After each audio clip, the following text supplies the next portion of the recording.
Good evening, everyone, and welcome to Facebook Live with GAE.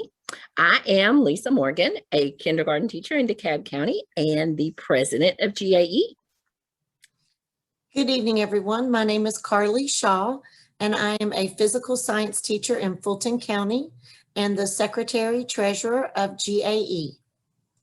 I'm Joe Fleming. I'm the lobbyist for GAE.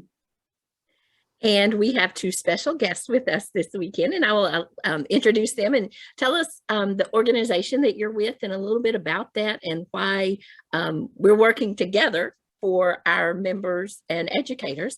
First, we have Allison Glass. Hi, thanks so much for having us. My name is Allison. I am the policy and training manager with 9 to 5 Georgia. 9 to 5 is an almost 50-year-old national organization. You've maybe heard the song or seen the movie, and those things were based off of our organization. So we literally were born out of women really coming into the workforce in the 60s and 70s in huge numbers, and being harassed at work and not having a recourse. And so women came together and said, we got to organize and get the dignity and rights that we need at work. And that was the beginning of 9 to 5. So we are, I'm very proud to be here in the Georgia chapter. We have several chapters across the country, and we have a presence across Georgia. We have organizers in Albany and Savannah, in Macon, and in Atlanta. And we focus on winning economic justice for women and families.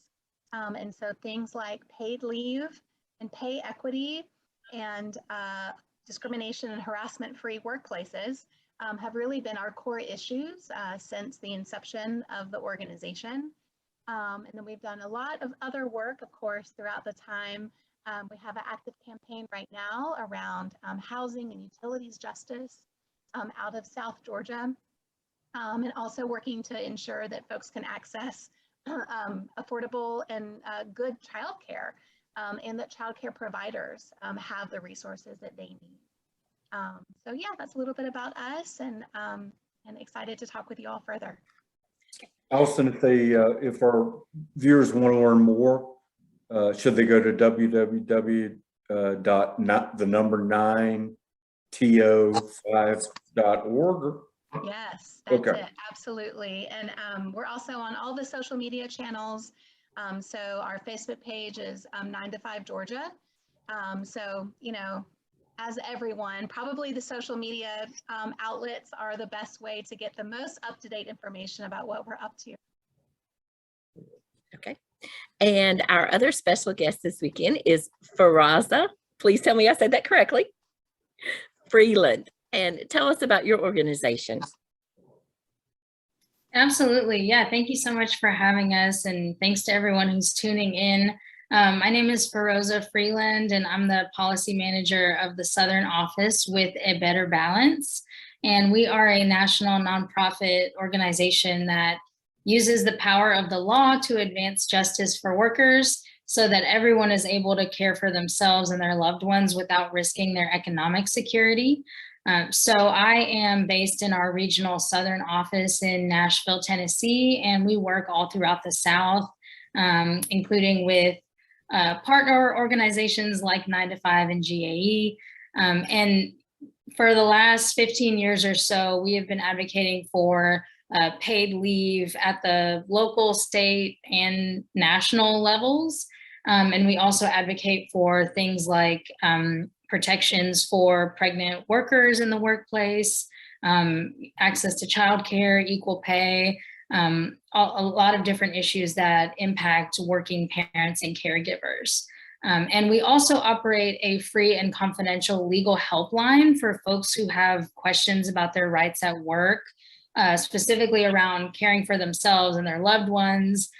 So whether you need time off and you're not able to get it, or you're facing pregnancy discrimination, different issues like that, So folks can find a lot more resources on our website at abetterbalance.org.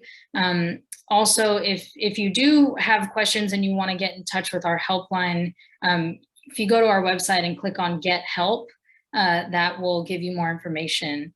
But really excited to be here today and talk with everyone about paid leave, which is super important. Yes. So I guess we should start by talking about the bill that passed this year and what it offers for educators and other state employees, but obviously our members are educators, and where we're going from here and how educators can find out about how this is being implemented in their district. So, Allison, you want to start us off there? Happy to, yes. Yes, so a law just went into effect on July 1st of 2021 that gives 3 weeks of paid parental leave for the birth of a child and the placement of a minor child for adoption or foster care. So the bill number is HB 146. So you might have heard folks refer to it in that way. It is the first state level paid leave law that has passed in Georgia. So we were very excited to have supported the bill along the process during the last legislative session. We worked with the bill sponsor, Representative Houston Gaines out of Athens. It was really exciting. You know, the bill had a lot of bipartisan support. You know, folks across the aisle and everywhere have a really strong understanding of how incredibly important people having paid leave is. You know, a little bit more about the bill. It covers state employees, and also it covers public school employees as well. So that is public school teachers, other staff. Mothers, you know, both parents can use it. And again, it is 3 weeks of paid parental leave to welcome a child. So you're covered under this law if you've been employed with the state or the local school district for at least 6 continuous months. You have to be classified as full-time by the state or the local school board of education. And hourly employees may be eligible if they've worked a minimum of 700 hours over 6 months immediately preceding the requested leave time. So you can use the leave all at once, or you can break it up over the year. But it is just the 3 weeks, right? So our involvement, 9 to 5's involvement, you know, as I said, this has been a core issue of ours forever. And we have been working really hard to get a law passed at the state level. And, you know, with the COVID pandemic, I mean, how the need just couldn't be more amplified. And so this law is coming right in time. And we're really happy to work with lots of other partner organizations like A Better Balance, like GAE, like the YWCA of Atlanta, all kinds of great, or Healthy Mothers, Healthy Babies, Gears, you know, all kinds of organizations came together to support this. And we actually formed the Georgia Coalition for Paid Leave. So it's made up of about 30 different organizations. Really grateful that GAE is a part of the coalition. And so, you know, we did a lot of work over the past year to help support the bill. We celebrated it once it passed. We've done a webinar, which you can also find actually on 9 to 5, and I'm sure A Better Balance's Facebook page or website, where we actually go into pretty good detail about how, for folks to understand how to use the benefit and their rights around it. We really want to make sure that especially our local school board employees, our teachers and school staff know that the law exists and know how they can use it. And so, as I said, the law went into effect on July 1st. And in fact, there was just a news story that just came out that said that already about 450 individuals have used the benefit to date, right? Just in the last 2 months, I guess. Mm. And so, you know, we know that this is incredibly needed.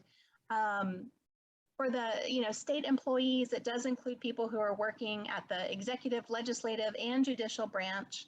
And again, for those local school board employees, it includes, you know, teachers, paraprofessionals, bus drivers, library workers, all those folks within the school system who can use this benefit. And, you know, I also am a parent of 3 kids who are in public schools here in Atlanta. And in fact, one of my kids, their teacher is out on leave, having just had twins.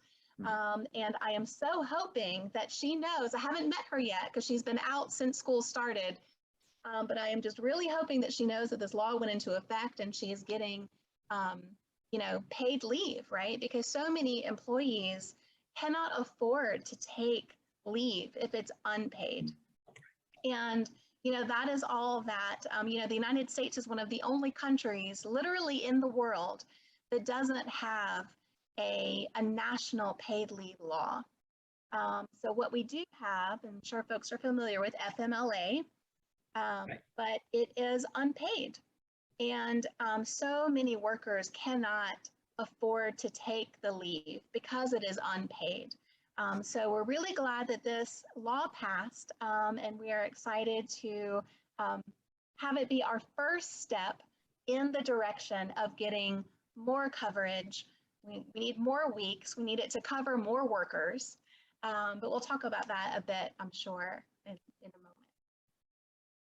And Allison, I just wanted to add really one point that I think is really important for folks to know is that this is a separate bucket of leave. So you are not required to use up any of your sick days or vacation days before you take this paid parental leave.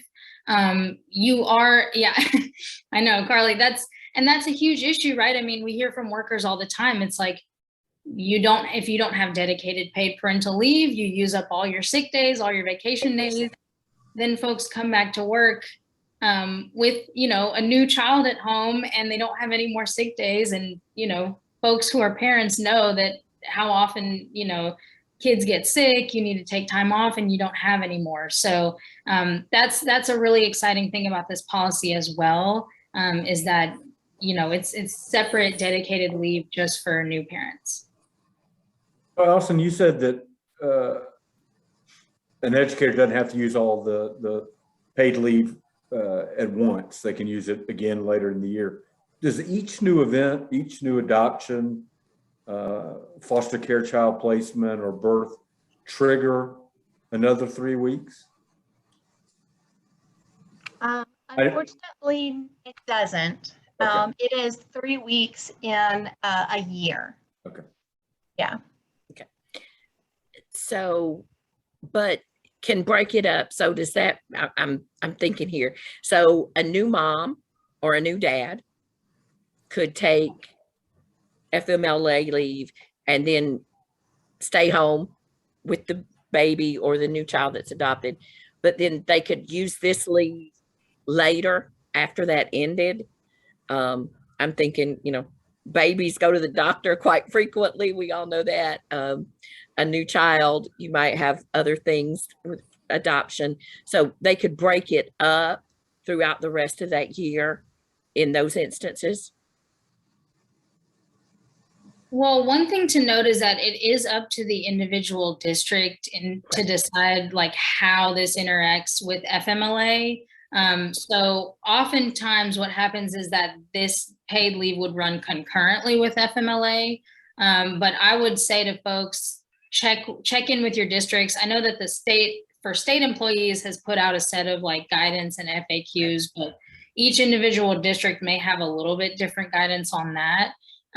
But what it is pretty clear, and Allison, feel free to jump in as well, but it's pretty clear that you can use it, you know, if you want to take it intermittently, if you want to sort of take like, you know, part of the week on leave and then part of the week you're working, like you can split it up that way, so that you don't have to take like a full 40 hours of leave in a week if you don't want to. All right. So Allison, what happens if you have a qualifying event at the end of a year if you can't roll it over into the next year? I mean, again, really, because it is interesting that, especially for our school employees, each local school district has created their own rules and guidelines around how they're going to implement this law. But my understanding is that time would not roll over. Like you can't, you know, it doesn't roll over for the next year. I believe that you do have to use all of the 3 weeks within the year, and then it would start over for the next year. Okay, and my question about that is that the calendar year, or is it within 1 year of the event, the birth of the child or the adoption? I believe it's within 12 months of the qualifying event.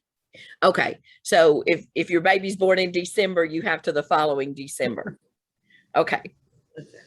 But you can't take more than 3 weeks within that 12-month period. Right. Of this leave. Okay.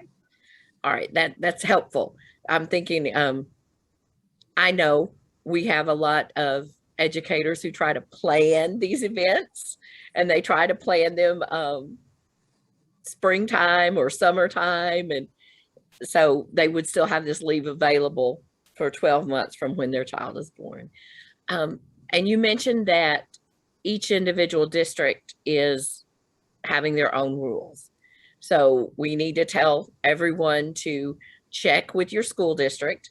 I happen to know that this went into effect in July, but some of the districts may not have even decided what their rules are. I happened to look at one school board meeting, their agenda this week, and they're planning on discussing their rules at their next meeting in September. So you need to look and see, has my school district done the rules? And if you're a local president, you're a local leader, that may be something you want to look at to try to make sure that those rules are going to be what our members need. So 3 weeks, where do we go from here? Yeah, absolutely. You know, we have far to go. So, you know, 3 weeks is not enough time. The kind of gold standard and what federal employees get is 12 weeks of paid time off. So, you know, that is absolutely what we know Georgia workers need. And while we are so happy that this law did include school employees, far too many workers across Georgia are left out and do not have any access to paid leave. We know that, you know, over 80% of families in the South don't have any paid family leave. So, you know, that is where we're headed. So our coalition is busy right now, having lots of strategy conversations about the specifics of where we will be headed for this next legislative session. But overall, we know that this is long-term work to get folks what they really need. And it is literally paid leave for all Georgia workers, right? So, and not just paid parental leave, right? People need paid medical leave. They need leave to be able to take care of themselves when they're sick, to be able to take care of their family members when they're sick. We need leave to take care of our elders. So that is also where we're headed, is to be sure that we're able to just care for our families in all the ways that we already do, but to be able to do that caring and not have to be risking our economic security or risking our jobs. So big picture, that is where we're headed for a really comprehensive vision, for paid leave for all people in Georgia, including folks who are often left out, right? We have to be able to cover contract workers. We have to be able, domestic workers have to be able to also get paid leave. Workers who are undocumented also need paid leave. So that is our big vision. And where we're headed for this next legislative session, we aren't quite ready to be public about that yet. As Joe knows, we're kind of in process of, and Feroza also, of having those conversations and really looking at what is possible. We know that this was a first baby step. We might have to take a few more baby steps to get to where we need to go. But we will definitely do that because folks are really dedicated to people having the leave that they need. And that's, I kind of want to bring that into the topic that I'm hearing from our members lots and lots and lots. You talked about needing leave, paid leave if you are sick. And, I'm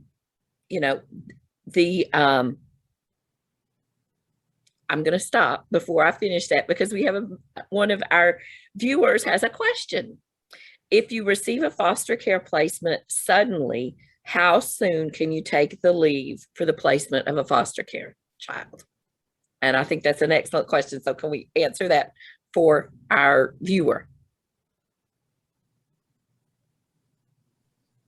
Yeah, I would say, again, I would direct them towards their school district's guidance if they have published any specific guidance or rules around this.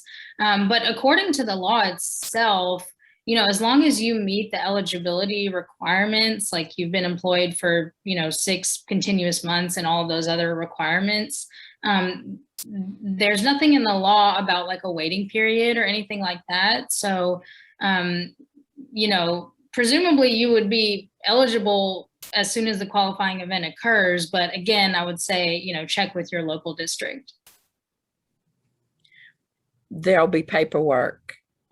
We know there's always paperwork in education. There will be paperwork. Okay.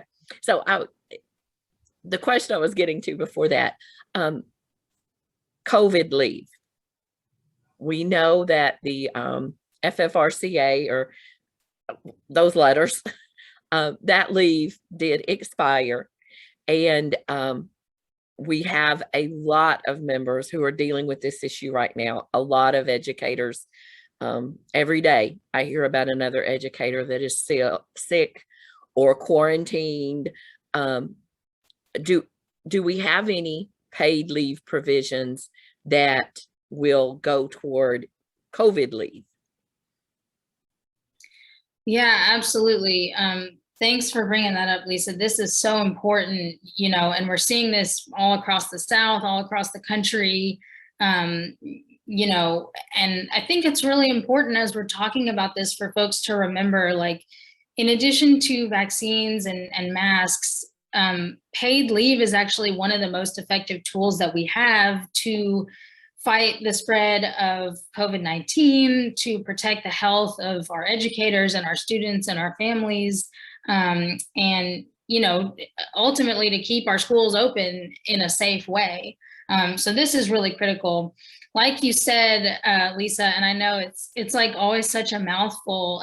So the Families First Coronavirus Response Act, the FFCRA, that was the law passed in early 2020 that gave folks paid leave for COVID-related reasons on an emergency basis. Unfortunately, it did expire at the end of last year. So there are a couple of options available for school districts that are, around paid leave, specifically related to, COVID-related needs. So that's if you test positive for COVID-19 or if you were exposed and you're under a quarantine order. It also now includes leave to get the COVID vaccine or to recover from vaccine side effects. So there's a couple of different options here. So the first is that under the American Rescue Plan that was passed in March of this year, state and local governments are receiving fiscal recovery funds, and the guidelines around how those funds can be spent are fairly broad and flexible. And one of the uses that the funds can be used for is to respond to the public health emergency with regard to COVID-19 and its negative economic impacts.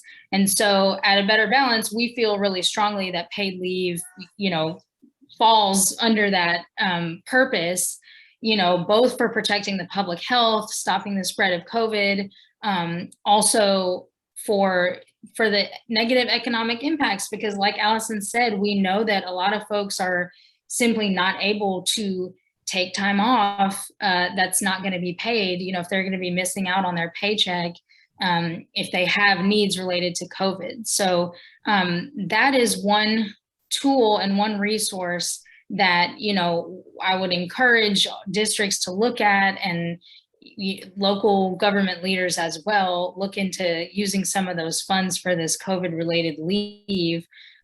Just to put a finer point on how effective that can be, there was a recent study that said the emergency paid COVID leave under the FFCRA in states like Georgia that do not have a statewide paid sick leave requirement, that emergency paid leave prevented an estimated 400 COVID cases per day for the period that this study looked at.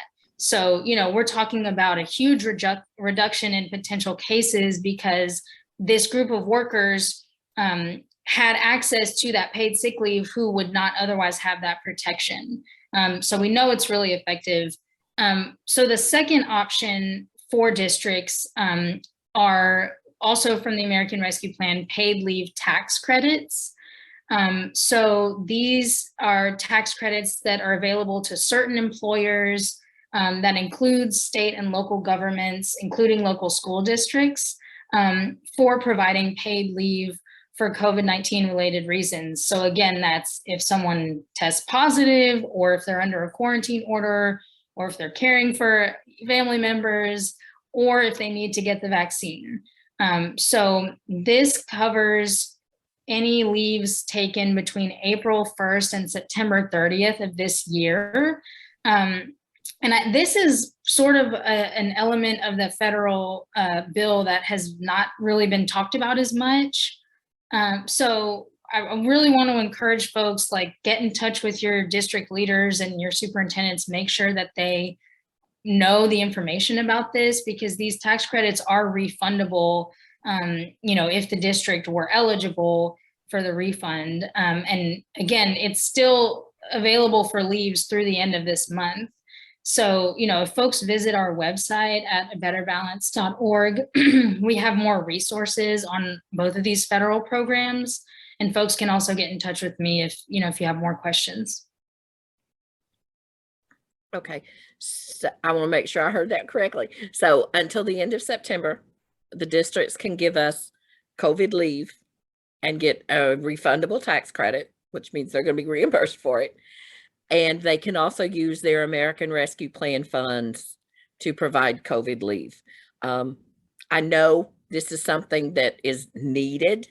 I've talked to educators who were quarantined 4 times last year because they were contacts. I know educators who have already been quarantined this year. We hear daily from educators that they know someone who is sick. They've been exposed. Unfortunately, we've also had hospitalizations, and we have had deaths of educators over the past couple of weeks. So, but the key I think I'm hearing to all of this is you've got to check with your district, because just like everything else that's happening right now, each district has their own set of guidelines and how they are handling it. Joe? Yeah. I'm sorry. I was just going to add one small thing. So I think I mentioned my girls are in Atlanta public schools, and Atlanta Public Schools just announced that they were going to have mandatory surveillance testing for their staff. And something that they announced along with that is that there is going to be an incentive for participating in that program of employees who do I believe it twice weekly surveillance testing and are fully vaccinated will be eligible to be paid by the district in lieu of using sick leave when absent for COVID-19 positivity or having to quarantine up to 10 days per occurrence of paid time. So that is something that is new and that a lot of educators that I know are just kind of seeing for the first time. So I think that that is a really positive thing. We've kind of been waiting for, you know, what are the incentives that are coming and where is the support from the districts for the, you know, school employees who are having to quarantine and who are, you know, getting COVID.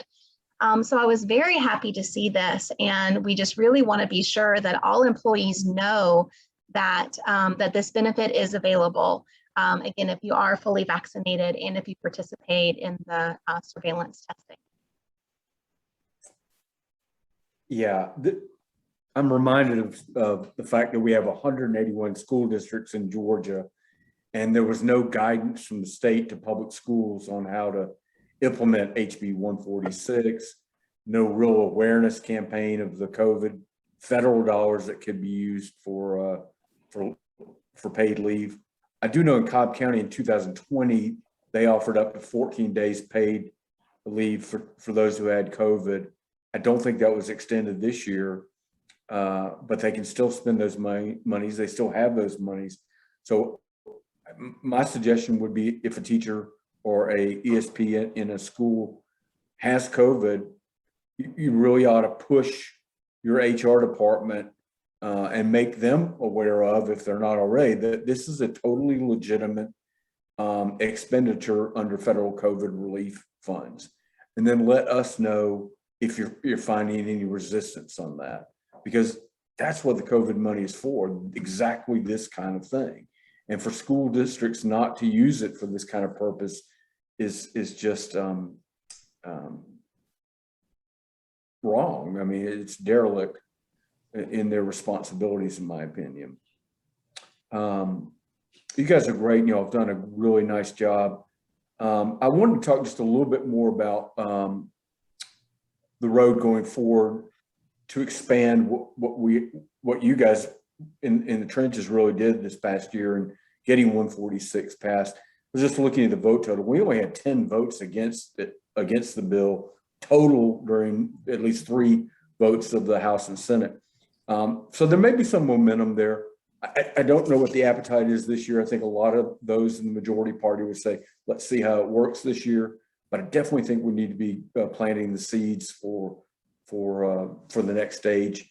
In addition to increasing the number of weeks, what other kind of things would you guys suggest we look at to be included in a future bill? Yeah, so, you know, even if we were just to expand upon 146, that is just for state employees and for school employees, absolutely increasing the number of weeks that people can use. You know, I'm a parent. I absolutely was not ready to go back to work after having given birth 3 weeks later. You know, and I was very fortunate to, you know, be working for a nonprofit organization where we had pretty good leave policy. And honestly, that is part of the motivation of why I do this work is because I think that every single worker should have that option and should be able to take care of themselves and heal and have the time to, you know, bond with your child. So expanding the number of weeks, absolutely. And then like we said, and like we're talking about around COVID, you know, let's add medical leave to what is accessible right now. We know that there is a huge need for it. And as we are still in the midst of this pandemic, but even if we can, it's hard to even think right now beyond the pandemic. But, you know, we all know that there are so many caregiving responsibilities that we have. I think, like I mentioned earlier, I mean, being able to take care of our elders. You know, I'm one of they call us the sandwich caregivers, the sandwich generation, right? Where I'm taking care of my kids and I'm taking care of my mom. And I need to, I'm her person, right? So I got to go to those doctor appointments with her. I need to, you know, be able to be with her when she's sick and help take care of her. If it's not me, I don't know who's doing it, right? So you know, getting that added on is really, really important. And then, you know, I mean, we really have to start looking at how are we going to get leave for, you know, private sector employees. We know that that's, you know, a bit of a bigger hurdle, but states have done it across the country and have seen incredible benefits across the board. I mean, you know, as far as the economy goes, businesses are seeing incredible, returns on having their employees have that support. I mean, they're seeing it, you know, their bottom line is increasing. I mean, it's just something that people, there's so much data to back up how beneficial really having comprehensive leave is. So, you know, that is where we're headed. You know, eventually, we're also talking about the possibility of, you know, taking some time and seeing how this rollout goes. And the other thing that happened, right, when HB 146 was passed is that there is not money to go with it. They passed this law without a fiscal note, so without some money attached to implement it. And we are starting to hear from, especially really as Joe has brought up in our meetings, which was so important, that some of the smaller school districts are struggling to implement this law because there is not, you know, money attached. So that is another possibility that we want to go back to the legislature and say, you know, we need some funding. You know, right now this is basically an unfunded mandate. You know, you have to be supportive of the agencies that you are saying, here is what we need you to do now to support your employees. So that support has to come from all levels. Another key factor for us is there is a critical shortage of classroom teachers right now. And there's an acute shortage of what we call ESPs, educational support professionals, particularly cafeteria workers, school bus drivers. I don't think I've driven by a school in the last month that doesn't have a sign in front hiring. And part of it is pay. I mean, the pay is just atrocious. There is no statewide salary schedule for ESPs. So they are some of the lowest paid people in schools, and they play a critical role in contributing to the education of students. So there have been some efforts to address the shortage of educators, but something like this as an additional benefit, where maybe we even include part-time type workers, could really be instrumental in helping school districts to fill some of these positions. They're going to have to raise salaries, I believe, and in Cobb, where I live, they just announced they were, but including things like this as a I think would help that situation as well. So yeah, we'll continue to work with you guys on legislation this year, but there's a lot going on that kind of makes it seem like to me that we should continue to press firm and hard this session. Yeah, Joe, that's a really great point. And the great thing about this issue is that there are 9 states plus the District of Columbia that have paid family leave laws on the books. And so we actually have data from some of the states that have implemented, and these are statewide paid family leave programs for all workers in the state.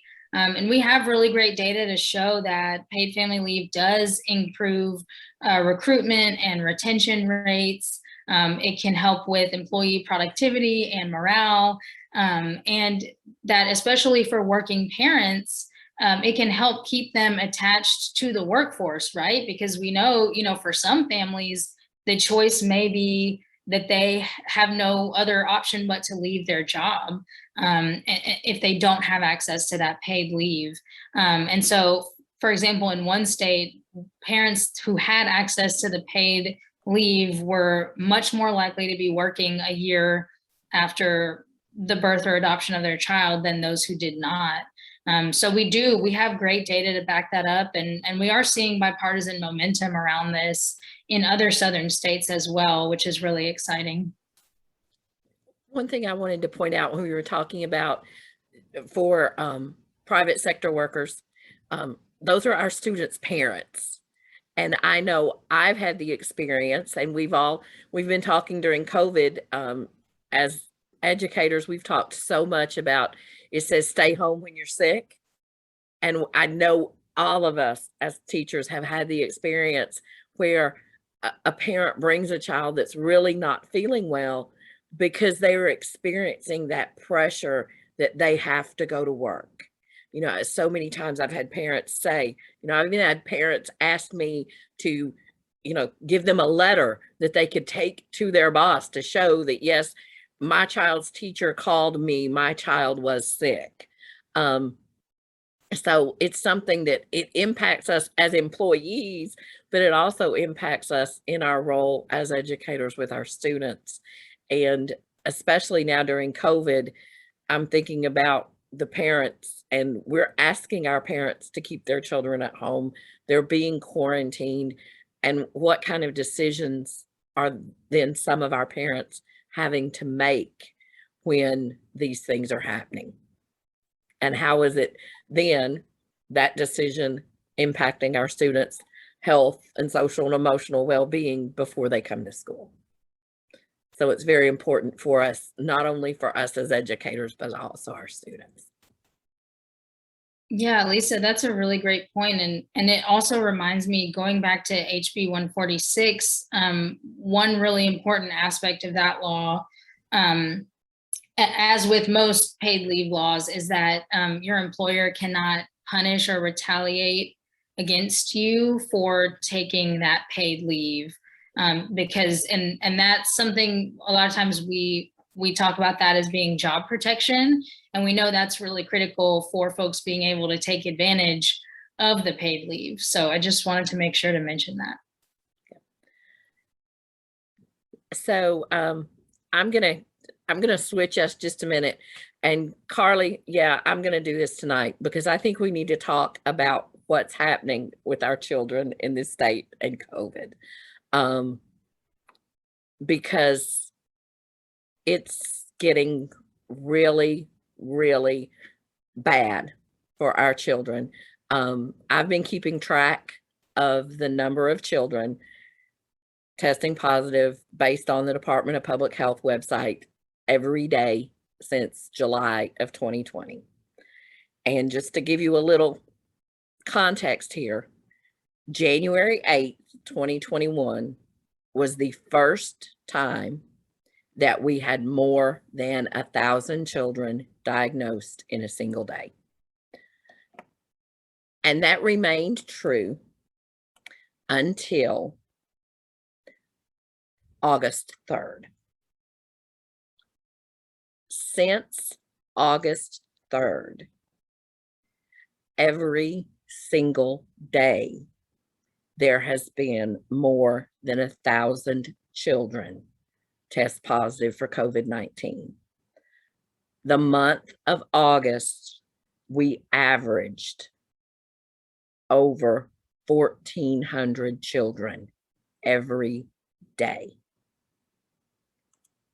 We are now up to 154,722 children who have tested positive. And that number is 1,920 more today than yesterday.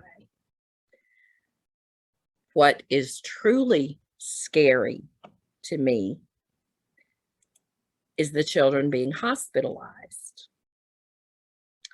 On August 16th, which is just 3 weeks ago, there had been 1,490 children hospitalized. That number is now 1,712. So in the past 3 weeks, we've had over 300 children hospitalized statewide. And the thing that just tore my heart apart today, we have now had 15 children die from COVID-19. And that's an increase of 3 children added today.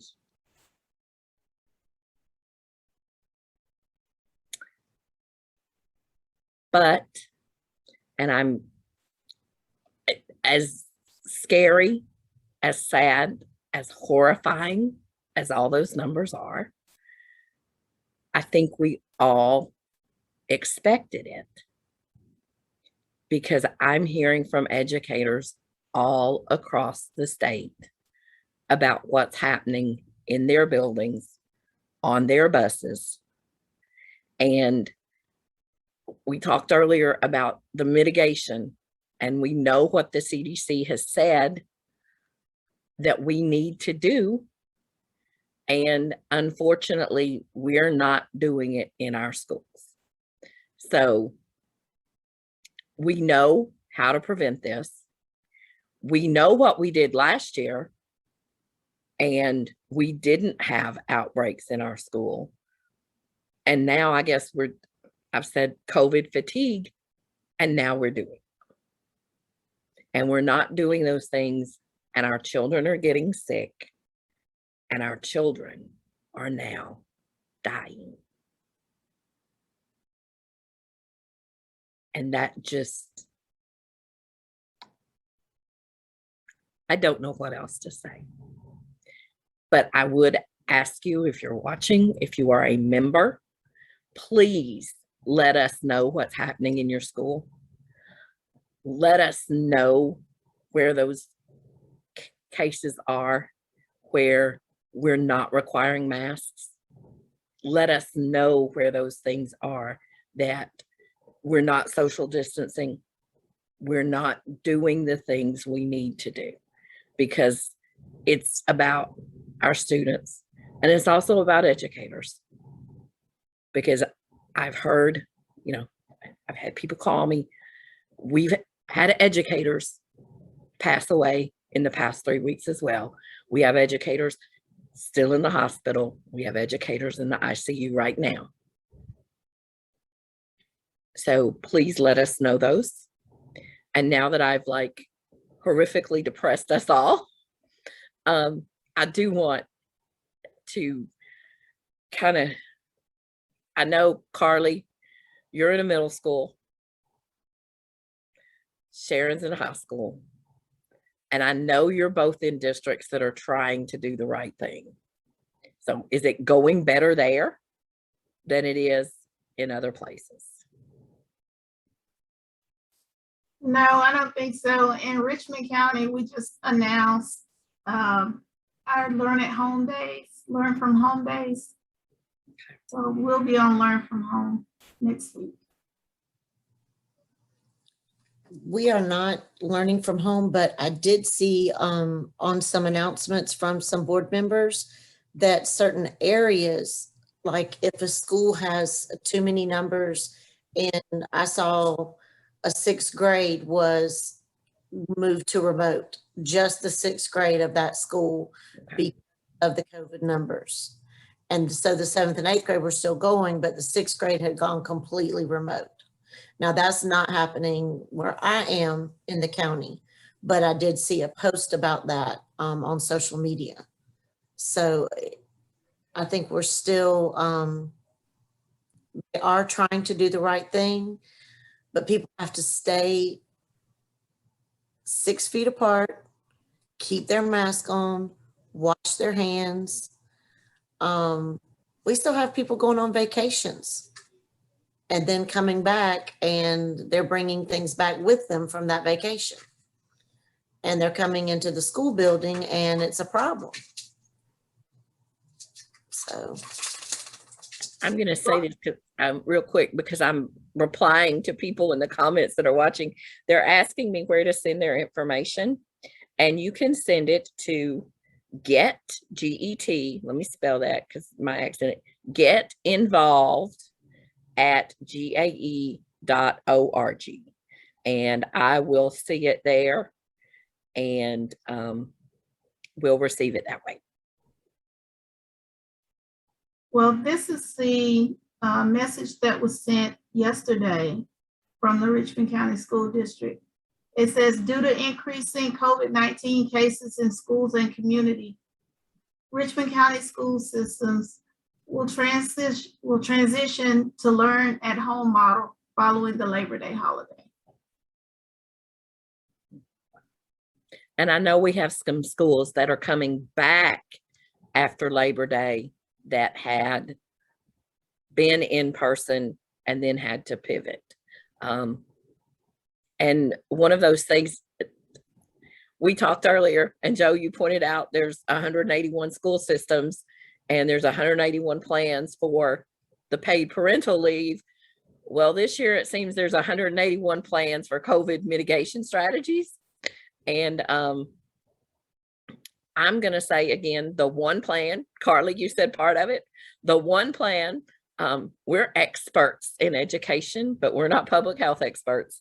But one plan that we know works is what the CDC said we should be doing. Wearing a mask inside our schools, on our buses, 100% of the time. Social distancing, frequent hand washing and hygiene, increasing ventilation, staying home if we're sick, and if we are eligible to be vaccinated, being vaccinated. So I guess I'm kind of like here as an educator, and y'all know you've heard this before, that we know what works. You know, it's like when we get that new math program or that new science program, we're like, wait a minute, this stuff we had over here worked. And we've kind of done the same thing with COVID.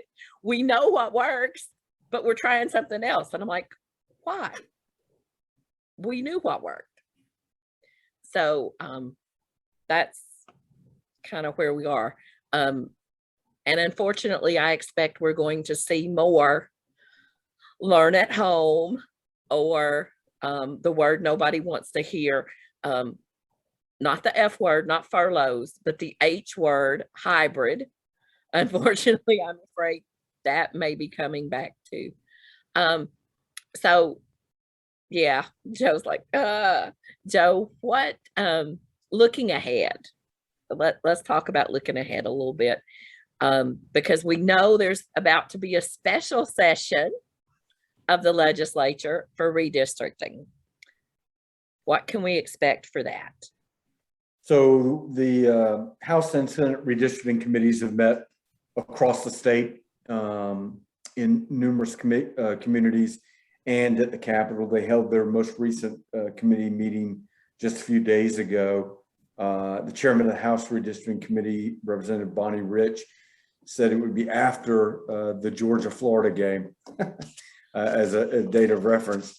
That reference doesn't work for me. I think I don't know who Alabama plays that week, sorry. But that it would be sometime after that traditional game at the end of October before a special session. So according to her, what she believes is that it'll be sometime in early November. We'll wait and see, but that's critical. You know, we want to encourage as many educators as possible to run for election. We've got candidates that we want to support, others that we may want to oppose. But right now, no member of Congress from Georgia, no legislator, whether in the Senate or the House, really knows what their district's going to look like next year. So hopefully that will be resolved this fall. I have no doubt there'll be litigation, probably from both sides, fighting to angle themselves into better maps. And then the regular session begins the second Monday in January, which I think is January 11th. So it's going to be a lot going on. Of course, waivers we've talked about extensively and will again. There's some new news in that front that Lisa, you may want to comment on about what the department said this year, or we can save it for another time. But the legislation that we worked with State Representative Rebecca Mitchell is still very much in play, and probably more important now than ever to do away some of these waivers, for example, on class size. There is an ongoing study committee on compulsory age of education. There's a bill, SB 3 by Senator Lester Jackson, to raise it from 16 as a minimum to 17 as a minimum. They'll have one more, at least, field hearing probably in Riverdale or Clayton County coming up this month. And the study committees can't really pass legislation, but they can make a recommendation. But I've kind of sensed that this has got some support, and it could very well could pass the Senate Education Committee. So we'll see how that goes. And I'm just going to mention briefly, Lisa, our day at the Capitol. We've got a date set for that, which is Thursday, February 24th, 2022. We'll be publicizing it shortly, and a little bit later on setting up a registration link for everyone. Okay. So I'm going to. I have a question for our guests. Yes, Carly. I'm just wondering, for both of you, how could we get involved, not GAE, but just a person maybe in GAE, get more involved in your organizations and help do the work that you ladies are trying to do with your organizations? Yeah, thanks so much for asking that, Carly. I just hopped on the Facebook Live feed and dropped the form that you can complete to join the Georgia Paid Leave Coalition campaign. You know, we very much need the voices, especially right now, of educators and school staff, letting us know, you know, how it has been, being able to use the benefit, you know, the improvements that you have seen, how it impacted you and your family. And we also want to hear, you know, what were the challenges? Was it hard? You know, were you ready to go back after 3 weeks? Have you experienced other hardships that you really need more coverage for? So, you know, I did just drop that link in the comment section. So we would love to hear that. And we would also really love to hear if you experience any challenges using the benefit. You know, it would be great for us to know that information as well. So please, you know, there's the interest form that I dropped, and then that will also link you to our kind of campaign hub page, where you'll also see we have a paid leave, the number 4, allga@gmail.com, which you can absolutely email us confidentially. And let us know, you know, how it's going, and any issues that you might be having around using the benefit.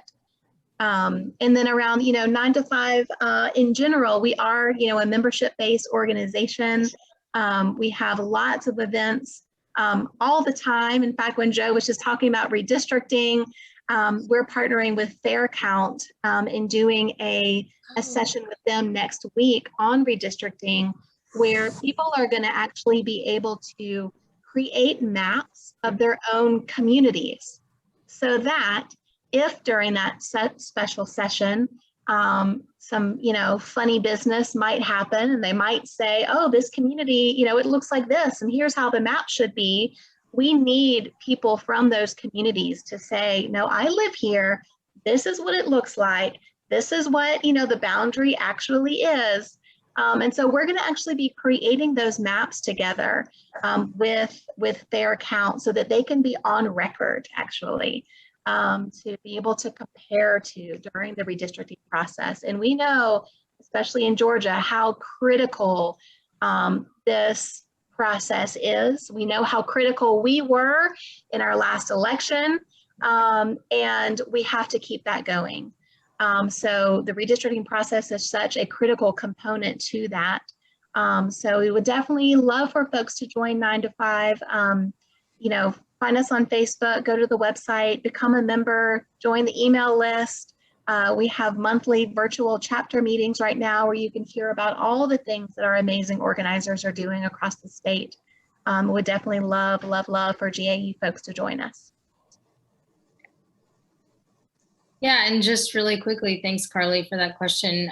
Folks can visit our website, abetterbalance.org. You can sign up for our email list where we send out, updates periodically and take action alerts.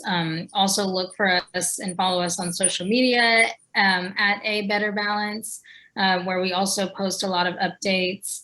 And then folks can also reach out to me directly if you want to at ffreeland@abetterbalance.org.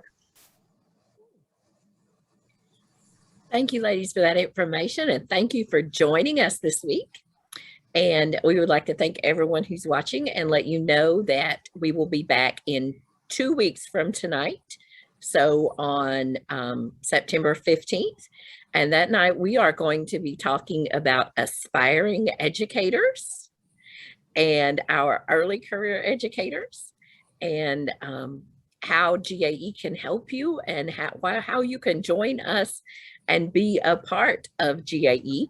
And before we leave, so if you aren't already a member of GAE and you've been watching us this evening, we want you to join us if you are an educator, and I will put that link in the comments.